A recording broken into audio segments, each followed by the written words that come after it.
বন্ধুরা, আজকের এই এক্সপেরিমেন্টটি বার্নিউলির নীতির উপর।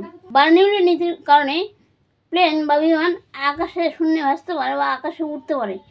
তো এর জন্য আমি একটা কাগজকে ভাঁজ করে টেবিলের উপরে রেখেছি। এখন যে স্ট্র দিয়ে যে কাগজের ভিতরে আমি ফুদি ধরে ধরে, তাহলে আমাদের সাধারণ জ্ঞান অনুসারে আমরা মনে করবো যে এই কাগজটা বাতাসের কারণে উপরে উড়ে যাবে। কিন্তু কি হয় চলুন দেখা যাক।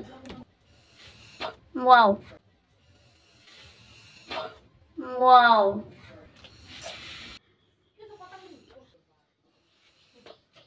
বন্ধুরা দেখতে পাচ্ছেন অনেক সুন্দরভাবে কাগজটি টেবিলের হাতে লেগে যাচ্ছে বা ফ্ল্যাট হয়ে যাচ্ছে। কাগজটি বাতাসের চাপেও উড়ে যাচ্ছে না।